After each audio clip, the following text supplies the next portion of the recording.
답지 올려놨으니까 답지 보시고요. 그 저번 시에 수업했던 그 부분 채점하고 선생님이 몇 개 문제만 조금 어렵다고 생각하는 거 몇 개 문제만 풀어드릴게요. 페이지 200쪽에 54번을 풀어볼게요. 54번. 그 답지 보고도 이해 안 되는 거 답지 해설지가 다 있으니까 해보고 그래도 이해 안 되는 거 얼굴 보고 나 얼굴 볼 때 그때 다시 질문해 주시면 될 것 같아요. 자, 54번을 보시면 지금 회로가 이렇게 돼 있어요. R이 있고 여기 저항 X가 있고 여기에 4R짜리가 나와 있네요. 그 다음에 3X짜리가 있고요. 그 다음에 Y 이렇게 되어 있거든요. 예, 회로가 이렇게 구성이 되어 있어요. 전원 장치가 이렇게 되어 있고 문제에서 뭘 줬냐면 저항값이 R인 저항 여기서 저항이 여기서 소비 전력이 얼마라고 P0였대요. 그런데 여기서의 소비 전력도 얼마였다고 P0였대요. 그 다음에 여기서의 소비 전력은 얼마였다고 이 P0였답니다. 그럼 저걸 가지고 문제를 풀어서 이 y 값이 얼마인지 일단 x의 저항이 얼마인지부터 구하고 몇 R에 해당하는지 그 다음에 y의 저항을 구한 다음에 그 다음에 다시 y의 소모되는 전력을 구하면 되겠죠. 일단 보면 요 R과 X는 무슨 연결이라고? 직렬 연결이에요. 그래서 뭐가 일정하다? 전류가 일정하다. 그럼 전력식에서 P는 I제곱 R이야. 얘가 일정하니까 P는 R하고 무슨 관계야? 비례 관계라고. 그래서 얘가 P0인데 얘는 2P0니까 얘는 얼마? 저항이 2R짜리라는 걸 확인할 수 있겠죠. 자, 다시 또 여기에 걸린 전압을 V0라고 합시다. 여기 걸린 전압을. 그럼 P0는 지금 값이 얼마예요? P0는 저항 R에 V0만큼 걸렸으니까 P0는 지금 얼마라고? R분의 뭐야? V0 제곱이 P0라고 얘기할 수 있죠. 그런데 여기 보세요. 4R짜리인데 R짜리랑 똑같은 전력이 걸려요. 그럼 여기 걸린 전압은 우리 요식 쓸 거야. P는 R분의 V제곱. 그럼 어떻게 된다고? 저항이 4배 더 크잖아. 그런데 똑같은 전력이 됐다는 얘기는 이 4R짜리에 걸린 전압이 얼마가 된다? 2V0가 된다. 전체가 2V0라는 얘기예요. 그죠? 그러면 요 전체 세 개 합한 값이 얼마라고? 2V0가 걸렸으니까 이 세 개 합한 놈하고 얘하고 직렬이잖아. 그럼 세 개 합한 놈하고 얘하고 직렬이니까 저항에 비례해서 전압을 나눠 먹는 거죠. 요 세 개 합한 놈의 저항이 얼마가 된다? 이 전체 저항값이 얘 저항값이 얼마가 된다고?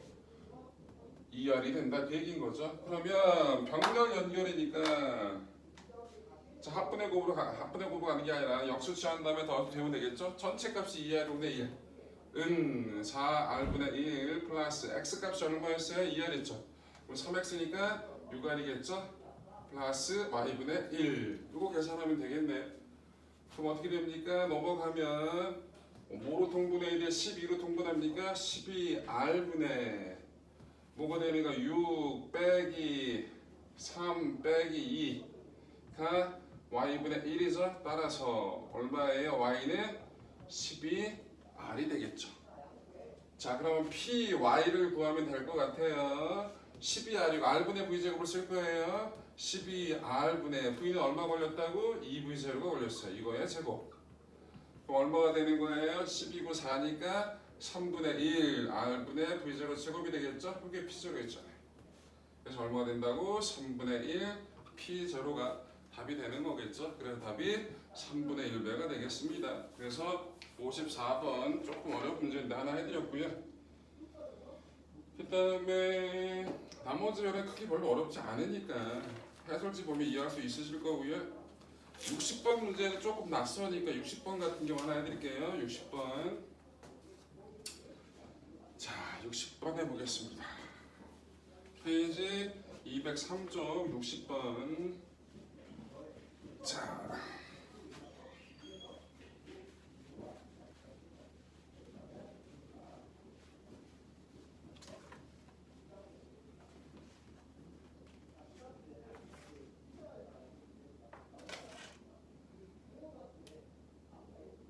자, 자, 페이지 63쪽 20번을 해볼게요. 60쪽 60번. 아이고 정신없다. 자, 여기에 15ohm짜리가 있고요. 여기에 15ohm짜리가 있고요. 그 다음에 여기가 몇 볼트? 10볼트가 걸렸대요. 그 다음에 여기에 R3라가 이렇게 있고요. 여기에 전지가 또 있네요. 되게 복잡해 보이는 25볼트짜리로 나왔습니다. 그런데 뭐가 주어졌냐면 여기에 1A라는 게 흘렀다라는 게 주어졌어요. 자, 키르히호프를 써도 돼요. 근데 이건 키르히호프보다 여기 1A라는 게 주어졌기 때문에 전위를 이용해서 푸는 걸 한번 보여드릴게요. 전위. 여러분들 전압이 두 지점의 전위 차라고 얘기했잖아요.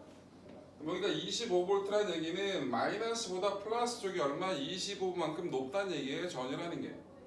그래서 기준을 잡자. 여기보다 여기가 높고 여기보다 또 여기가 높으니까 여기를 기준 0으로 잡을게요. 0V. 그럼 여기는 얼마가 되는 거다? 플러스 25V가 되는 거고. 여기는 얼마가 되는 거예요? 여기보다 여기가 10만큼 얘가 더 높여준 거잖아. 그럼 얼마? 플러스 35V가 된 거야. 그런데 여기 1A가 흘러가서 몇 ohm짜리야? 15ohm짜리. 그럼 어떤 일이 벌어져요? 10V가 여기 걸리겠죠? 전류는 전위가 높은 쪽에서 전위가 낮은 쪽으로 가는 거니까 여기에 10V가 걸렸다는 얘기는 여기와 여기 사이에 전위 차가 10이 됐다는 얘기예요. 그럼 10만큼이 다운됐겠죠? 그럼 여기 얼마라고? 플러스 15V가 됐다는 얘기예요. 그럼 여기는 플러스 35고 여기는 플러스 15니까 두 지점의 전위 차가 얼마라고? 20이라고. 그럼 여기는 전류가 전위가 높은 쪽에서 전위가 낮은 쪽으로 흐르겠죠. 얼마가? 2A가. 그럼 이 점으로 봤을 때 2A가 들어왔고 1A가 들어왔으니까 여기로 얼마 내려가는 거예요? 내려가는 거야? 3A가 되겠죠. 그럼 여기 저항 R식에 3A가 흘러. 그런데 여기 15V고 여기 0이야. 이 두 지점 사이의 전위차는 얼마라고? 15V라고. 15V인데 3A가 흘렀잖아. 그럼 얘는 저항이 얼마짜리? ohm법 쓰면 R은 I분의 V니까 3분의 15 해가지고 몇 ohm? 5ohm짜리다. 그래서 1번은 그렇게 간단히 해결이 되는 거예요. 그죠? 예, 저항값 구했고요. 그 다음에 전류값 구했으니까. 2번은 뭐를 구하려냐? 이 R3에 물이 들어있는 용기를 담궜대요. 그랬더니 어떤 일이 있었다고? 물의 온도가 몇 도가 올라갔냐? 뭐 이런 걸 물어봤잖아요. 그럼 이건 뭐라고? 전기 에너지를 가지고 물의 온도를 높이는 데 쓰였다. 열 에너지 형태로 바뀌었다. 그럼 이 열 에너지, 열량 공식이라는 걸 해야 된다고. 중학교 2학년 때 나오는 식이에요. 일단 전기 에너지식 E는 자, 요걸 가지고 쓸 건데 지금 여기 전류값도 알고 얘 저항값도 알잖아. I제곱 RT를 쓰면 되겠네요. 그런데 E가 다 뭐로 바뀌었다? 전기 에너지가 다 물의 온도를 높이는 데 바뀌었다. 라고 식을 쓰자고요. 자, 요 식은 I제곱 RT를 쓸 거고요. 얘는 C M 델타 T. 열량 공식이에요. C는 비열, M은 질량, 델타 T는 온도 변화. 그래서 온도 변화를 구할 거예요. 자, I 값이 얼마라고요? 3 제곱 곱하기 R이 얼마? 5 곱하기 시간이 얼마인데? 42초 42는 자, 물의 비열은 얼마야? 1이에요. 그런데 얘는 지금 단위가 뭐였냐면 줄이에요. 근데 얘는 물의 비열이 1일 때 물의 비열이 1인데 C가 1 근데 뒤에 단위가 뭐가 붙는다고? 킬로칼로리 퍼 킬로그램 도시예요. 근데 킬로칼로리하고 줄은 양적 관계가 얼마야? 1킬로칼로리가 몇 줄이라고? 4200줄이야. 얘를 줄로 썼으면 얘도 줄로 써야겠죠? 그래서 얘를 뭐라고? 1킬로칼로리를 4200줄로 바꿔줘야 돼. 그래서 C에다 얼마? 4200. 요 양적 관계를 잘 확인하셔야 돼요. 곱하기 M. 질량은 얼마 들어가야 돼? 100g인데 여기 킬로그램은 돼 있는 거잖아. 그치? 얼마로 들어가야 되는 거야? 0.1 곱하기 뭐? 온도 변화 델타 T 계산하는 얘기예요. 자, 그럼 어떻게 됩니까? 여기는 42야. 여기 42가 지워지네. 그럼 여기 뭐만 남아요? 100이고 0.1이니까 10 델타 T가 얼마예요? 얘는 9, 5, 45, 45네요. 따라서 델타 T는 얼마라고? 4.5도씨고 따라서 나중 온도 T는 처음 온도가 얼마였어요? 15도였나? 그렇지. 15 플러스 4.5니까 얼마가 된다? 19.5도씨가 답이 되는 거죠. 그래서 2번은 그렇게 해결이 하시면 된다. 되게 복잡한 회로처럼 보이지만 여기에 주어져 있는 회로 얼마? 이라는 표가 주어졌기 때문에 전 위를 이용해서 조금 더 쉽게 풀어낼 수가 있고요. 우리 전에 배웠던 키르이호프 이용해도 마찬가지 똑같으니까 그걸 써도 상관이 없고요. 편한 걸 쓰시면 되겠습니다. 그래서 60번 해결해 드렸어요. 자, 나머지 것들은 한번 해결하시면 되겠고요. 자, 지금부터 자기장과 자기력에 대한 설명을 시작을 해볼게요. 자, 영상이 꽤 길지는 않을 텐데 길어야 한 40분 정도 될 것 같아요. 영상 다 보고 남는 시간에 숙제 했던 거 그 풀이 보고 자기 걸로 만들고 그래도 시간이 남으면 오늘 자기장 배운 거에 대한 문제 숙제 있잖아요, 그죠? 그거 풀면 되겠습니다. 자, 페이지 몇 쪽으로 갈 거냐면 페이지 207쪽이요. 자기장과 자기력이 나옵니다. 207쪽 자기장과 자기력 설명해 볼게요.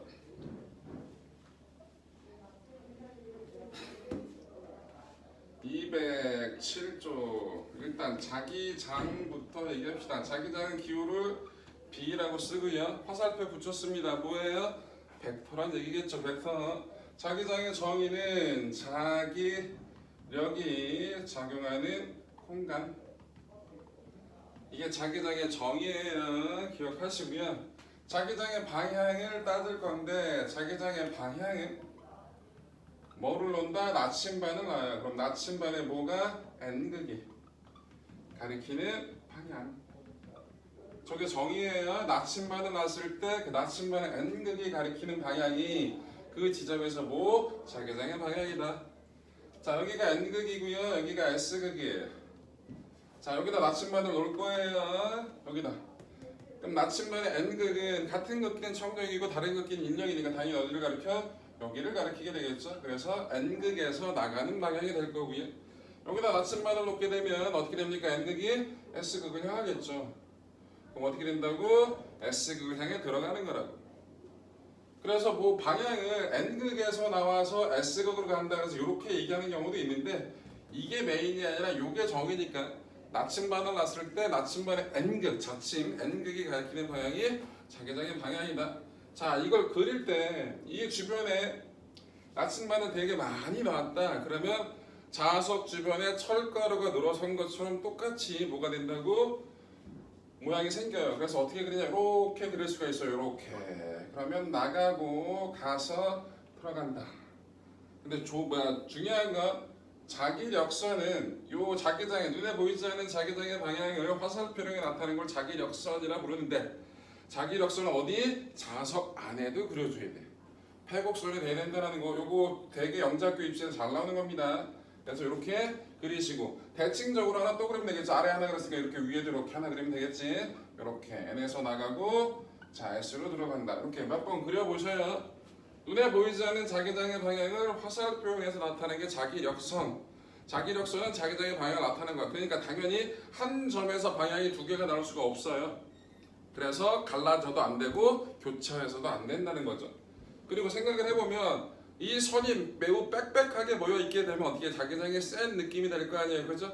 그럼 선이 빽빽할수록 자기장이 셀 거라고. 그래서 그걸 식으로 나타내는 게 뭐냐. 자기장의 세기를 식으로 나타내는 게 있는데 B는 A분의 파이. A가 면적이고요. 파이가 자기력 선소. 그냥 쉽게 얘기하면 자기력선의 수라고 생각하면 돼요. 단위 면적당 지나는 자기력선의 숫자가 클수록 뭐가? 자기장이 세다라는 거. 단위 한번 볼게요. 선속의 단위가 WB라고 쓰고 웨버라고 읽고요. 나눴다 면적 제곱미터. 그래서 웨버 퍼 제곱미터가 자기장의 단위인데 너무 길잖아. 그래서 대문자 T라고 쓰고 뭐라 읽는다? 테슬라. 그래서 자기장의 단위는 테슬라다라는 거 기억하시면 되겠고요. 자, 직선 전류. 우리 주변에 중학교 때 배운 거예요. 직선 전류에 의한 자기장. 전류가 흐를 때 그 주변에 자기장이 만들어진다. 그 얘기야. 자, 전류가 이렇게 흘러요. 요 주변에 만들어지는 자기장은 뭐 갖고? 오른손 가지고. 얘가 전류면 요 네 손가락에 뭐가 된다? 자기장이 된다. 그래서 어떻게 이렇게 동심원이 되게 그려주면 돼. 요 전류의 방향하고 자기장의 방향은 수직입니다. 얘는 면에 이렇게 만들어지는 거 그 면을 수직으로 통과하는 거라고. 그래서 이게 입체적인 그림이 돼요. 그래서 처음에는 좀 까다롭습니다. 공간 지각력이 없으신 분들은. 그러니까 방향 잡는 게 되게 중요하다. 그래서 방향 위주로 정확하게 잡아주시고요. 이 자기장의 세기는 자 B는 어떻게 되냐? K R분의 I. 이 R은 뭐야? 도선으로부터의 거리야. 도선으로부터 거리가 멀수록 반비례한다는 얘기죠. I는 전류가 되겠죠. 전류 세기의 비례하고 K는 뭐냐? 상수예요. 값은 외울 필요는 없습니다. 문제에서 가끔 옛날 문제들은 상수 없이 구현하는 경우가 있는데 그럴 경우에 보고하세요. 상수는 외울 필요 없어? 많이 하다 보면 자세하게 외워지긴 하지만 처음부터 외울 필요는 없다고. 자, 2 곱하기 10에 마이너스 7제곱이 된다. 이게 뭐라고? 직선 노선에 의한 자기장. 뭐로 구한다? 오른손이에요. 오른손 엄지손가락이 전류가 되면 나머지 네 손가락이 뭐가 된다고? 그 주변에 자기장이 형성된다. 이런 걸 왜 써? 입체적인 모양이기 때문에 머릿속에서 순간순간 잘 안 떠오를 경우가 있단 말이야, 방향이. 그러니까 입 손가락을 이용해서 쓰는 거라는 거 하시면 될 것 같아요. 자, 그래서 직선 전류에 의한 자기장 설명해드렸고요. 이번에는 원형 전류에 의한 자기장을 설명해 볼게요. 원형 전류에 의한 자기장. 원형 전류에 의한 자기장. 자, 원형 전류니까 전류가 뭐? 원을 이룬다. 자, 똑같아요. 이것도 거의. 자, 이렇게 원 모양의 도선을 만들어내고 이렇게 전류가 흘러 들어갔다라고 합시다. 자, 그럼 이렇게 돌아갈 거고요. 어디서? 원의 중심에서 자기장의 방향이 어디를 향하는지를 확인해 볼게요. 자, 그럼 아까 한 것처럼 뭘 쓴다고? 암페어의 오른손 법칙을 쓰면 되는 거예요. 자, 그거 써보면 자, 원 주변에서 할 때 여기서 어떻게 이렇게 잡아주면 돼요. 그럼 어떻게 된다고? 이렇게 자기장이 형성이 될 거고 여기서 이렇게 잡아주면 되니까 어떻게? 이렇게 자기장이 형성이 될 거고 여기서 이렇게 잡아주면 되니까 이렇게 자기장이 형성이 되는 거예요. 그럼 중심에서 자기장은 어떻게 됩니까? 이렇게 되는 거니까 중심에서 자기장은 칠판을 뚫고 들어가는 쪽. 그 툴판 뚫고 들어가는 걸 보통 이렇게 표시를 하거든요. 요게 면을 뚫고 들어가는 방향을 나타낸 거고요. 요거는 면을 튀어나오는 방향을 나타내는 거야. 나만 쓰는 게 아니라 다 쓰는 거니까 요거는 면을 뚫고 들어가는 방향, 요거는 면을 튀어나오는 방향. 자, 그래서 이렇게 된다. 그런데 이렇게 잡아도 되지만 요게 좋은 게 생긴 대로 가도 돼. 요게 전류였고 요게 자기장이었잖아. 직선 노선 할 때. 근데 얘는 직선이고 얘는 원이야. 그럼 전류가 원을 그리면 이 네 손가락을 원으로 잡아도 돼요. 네 손가락을 이렇게 원에 이렇게 잡아버려. 어떻게? 가운데 손가락이 가운데서 들어가게 되는 거잖아. 가운데 손가락이 아니지. 엄지 손가락이 중심에서 어떻게 들어가는 방향이 되는 거죠. 그래서 생긴 대로 가도 된다라는 거. 자, 이 원형 노선이 만드는 자기장의 세기는 자, 얘 반지름 R이라고 할 거예요. K-R분의 I. R은 반지름이고요. I는 당연히 전류고요. K-는 상수인데 아까 직선 노선이 만든 건 얼마였어요? 2 곱하기 10의 만에 7이었죠? 얘는 조금 더 커졌어요. 얼마만큼? 파이 배만큼. 자, 그래서 2파이 곱하기 10의 마이너스 7이다. 자, 마찬가지 상수는 외울 필요는 없어요. 많이 하다 보면 자연스럽게 들어가긴 하지만 처음부터 또 상수를 외울 필요는 없다 라는 거 기억하시고요. 자, 이번에는 솔레노이드 해드릴게요. 솔레노이드.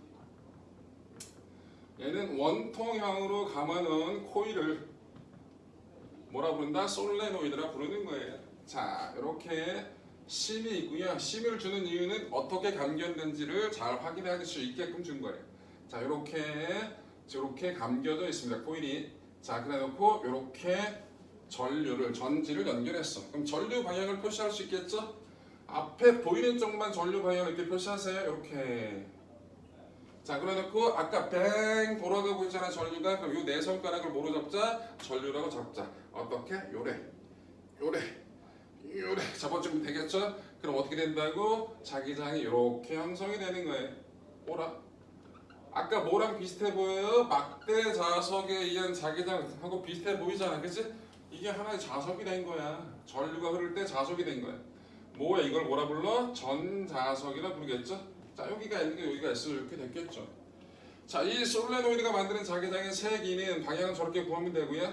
K2 다시 또 상수예요. N, I는 당연히 전류겠고 N은 뭐냐? 가문수는 가문수인데 단위 길이당 가문수고 1m당 몇 번 감겼냐라는 거. 1m당 가문수. K2 다시는 상수예요. 얘는 조금 더 커졌어요. 4파이 곱하기 10의 마이너스 7이다. 마찬가지 상수는 외울 필요 없습니다.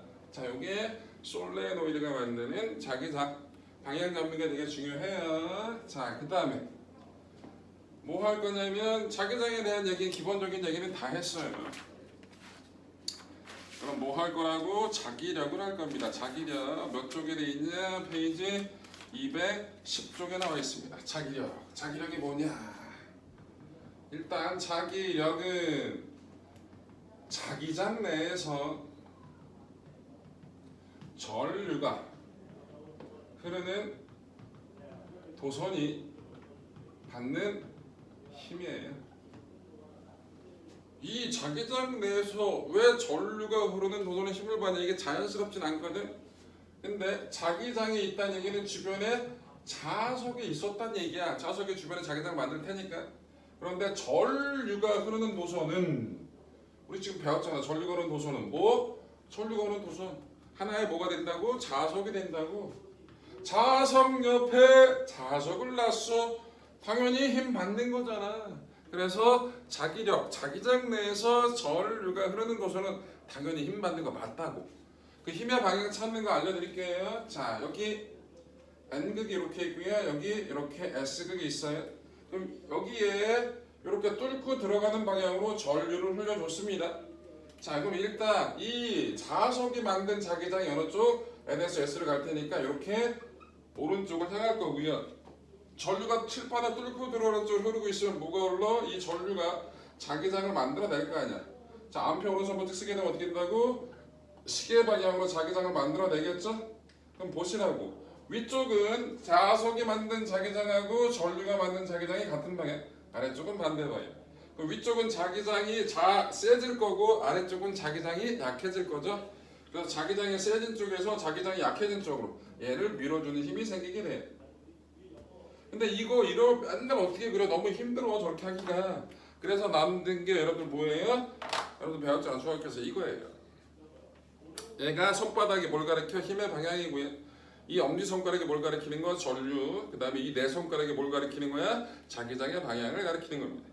자, 일단 뭐부터 잡자? 자기장의 방향부터 잡는 게 편해요. 그래서 자기장의 방향부터 잡읍시다.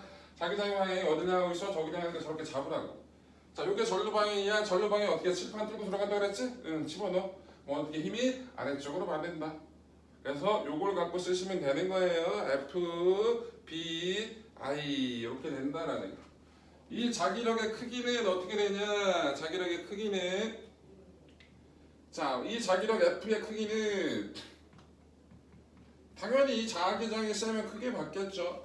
그 다음에 이 당연히 전류가 세면 당연히 크게 받겠죠. 그 다음에 L 자기장 내에 놓여있는 도선의 길이입니다. L이 뭐라고? 자기장 내 도선의 길이야.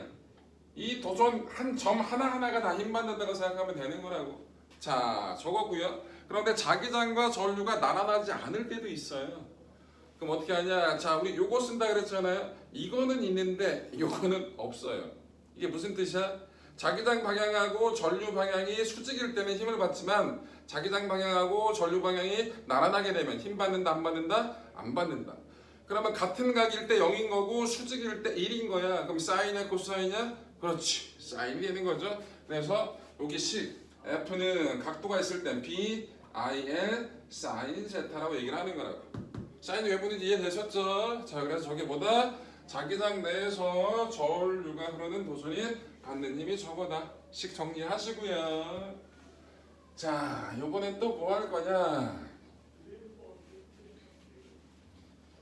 자, 요거 여태까지 여기서 했던 것들은 다 뭐 중등에서 했던 내용이에요. 저 식 자체를 저렇게 쓰진 않았지만 내용 자체는 중등에서 어찌됐든 한 번씩은 배웠던 내용이야. 자, 이제 뭐 할 거냐? 조금 응용한 건데 자기력을 나란한 두 도선에 작용하는 힘 이게 뭔 뜻이냐? 자, 이렇게 전류가 흘러요. I1. 이렇게 전류가 흘러요. I2. 둘 사이의 거리는 R만큼 떨어져 있대. I1이 힘 받아요. I2도 힘 받아요. 중요한 건 왜 힘을 받냐를 알아야 돼. 자기력을 받는 건데 자기장 내에서 그러면 I2가 뭐 I1 위치에서 자기장을 만들어낸단 말이야. 잡아봅시다. I2가 만들어내는 자기장의 방향 I1 위치에서 자 이렇게 잡으니까 어떻게 됩니까? 칠판을 뚫고 나오는 방향으로 자기장을 만들고 있다고. 이걸 B2라고 할게. 그럼 얘는 어느 쪽으로 튀어나오는 쪽으로 자기장이 형성이 되어 있는데 위쪽으로 전류가 흐르잖아. 그럼 어떻게 이렇게 잡아주는 거야. 나오는 방향이고, 그렇지? 이렇게. 그러니까 힘을 어느 쪽으로 받아? 오른쪽으로 받는다고. 얘는 어느 쪽으로? 오른쪽으로 힘을 받아. F1.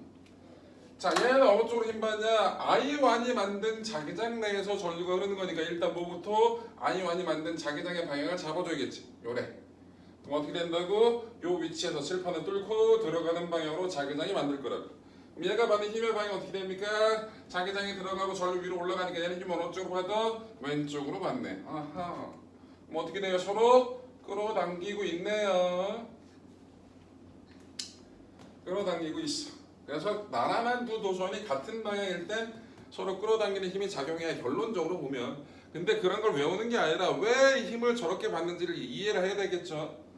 자, 하나 더 해보면 I1이 I2보다 크다. 그럴 때 F1과 F2의 크기를 비교할 줄 알아야 돼. 자, 결론부터 얘기하면 얘네들은 같을 거예요. 왜 같은지는 좀 이따 얘기해드리고 일단 식으로 한번 증명을 해볼게요. 식으로. 일단 F1은 뭐냐? 이 완 도선이 받는 힘이거든. 누가 만든 자기장 때문에? 2가 만든 자기장 때문에. B2 곱하기 I1 곱하기 도선의 길이는 똑같이 L이라고 합시다. 는 둘 사이 거리가 R이면 B2가 얼마예요? K R분의 I2 I1 L이라고. 자, F2는 뭐라고 써요? B1이 만든 자기장 내에서 I2 때문에 힘 받는 거죠. 그럼 B1은 뭐라고 써? K R분의 I1 I2 L. 어때? 똑같아. 그래서 F1하고 F2는 크기가 어떻다고? 같다고. 전류 누가 크든 작든 상관없이. 근데 이건 당연히 같아야 돼요. 왜? 그렇지. 작용 반작용이라고. 얘가 얘를 당기는 힘 F1은 누구? 완이 결국 2를 당기게 되는 거야. 완이 없으면 당기는 그런 힘이 있을 수가 없으니까.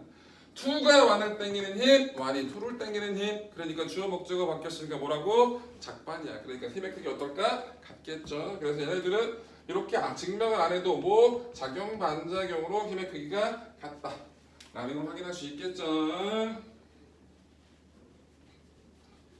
자, 그래서 나란한 두 조선의 작용에 힘했고요. 자, 이제 또 뭐 할 거냐면 페이지 212쪽에 대해서 얘기를 해볼게요. 212쪽. 자, 여기서는 자 자기력을 할 건데, 자 여기서 자기력이 이런 식이 있었어. F는 B I L. 요 식을 조금만 바꿀게. I가 뭐냐면 시간분의 흐르는 전하량이거든.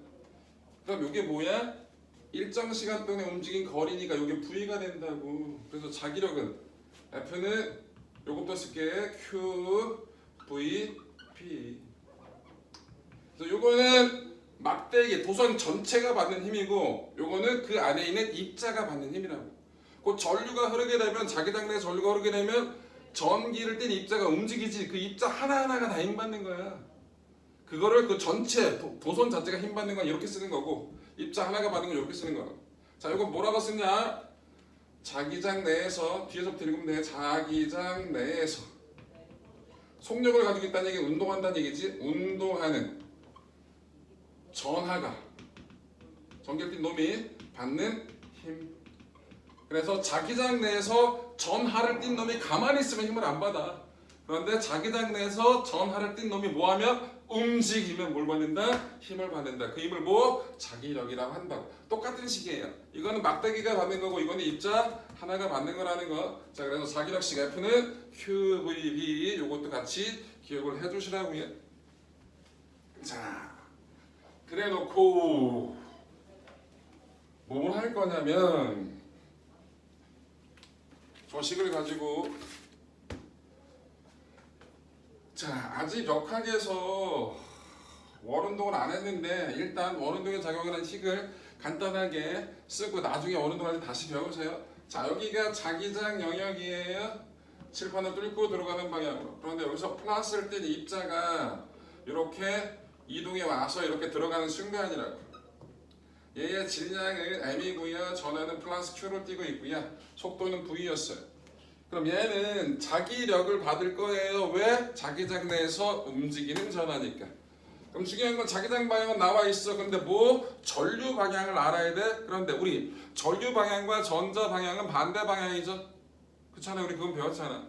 그럼 뭘 알 수 있다는 얘기야? 마이너스 입자가 움직이는 방향과 전류 방향은 반대야. 그럼 플러스 입자가 움직이는 방향은 전류 방향과 같은 방향이 되겠죠? 그래서 이 플러스가 움직이는 방향은 전류 방향을 잡아주면 돼요. 그럼 이렇게 자기장 방향 잡아주고 전류 방향 잡아주면 힘을 어느 쪽으로 받는다고? 위쪽으로 받게 된단 말이야. 그래서 얘는 이렇게 힘을 받아요. 그런데 운동하는 방향과 힘의 방향이 수직이거든요. 운동 방향과 힘의 방향이 수직하면 뭐? 원운동을 하게 돼요. 그래서 얘는 어떻게 된다고? 원의 궤적을 그리게 돼. 슝. 이렇게 돌아가게 되거든. 그랬을 때 자 반지름이 얼마인지를 계산을 할 건데 자 나중에 할 때 다시 한번 정리할 때 원운동에서 일단 알아야 될 건 구심력이라는 식이 있어요. 구심력. 이 F는 요건 하나만 지금 일단 기억하자. R분의 mv 제곱. 이게 구심력 식이에요. 왜 그런지 나중에 역학 시간 다시 한번 배울 거예요. 그 다음에 주기가 있어요. 주기. 주기는 뭐라고? 한 바퀴 도는 데 걸리는 시간이거든요. 자, 우리 주기를 구할 때 원운동은 V는 똑같아요. 시간분의 이동 거리인데 그 시간을 한 바퀴로 가는 거예요. 반지름이 R일 때 한 바퀴 걸리는 시간은 주기 T라고 쓸 수 있겠죠? 반지름이 R인다면 한 바퀴는 얼마? 2 파이 그래서 요식 요 두 가지만 일단 알고 있으면 저걸 구할 수 있단 말이야. 자, 뭐냐? 여기서는 뭐가 자기력이 뭐의 역할을 해준다고? 구심력의 역할을 해줘서 쟤는 원운동을 하는 거라고. 이 구심력이라는 게 원운동하는 물체의 R자 힘을 뜻하는 거거든요. 자 그럼 어떻게 된다고? 자기력식이 어떻게 돼서 Q, V, B고 구심력식은 뭐? R분의 mv 제곱이야. 뭐에 대해서? R에 대해서. 그럼 R은 뭐라고 쓸 수 있어요? Q B분의 M V가 된다. 이게 뭐라고?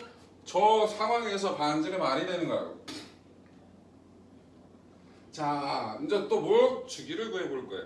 R이 저거였잖아. 이게 반지름이야. 자기장 내에서 원운동하는 놈 반지름 저렇게 구하는 거고 주기도 구할 수 있어. 주기는 일식분세. 뭐라고? T는 V 뭐야? V분의 2 파이 R 대신에 적어둘 거야. 그럼 어떻게 T는 V분의 2 파이 곱하기 R 대신에 적어.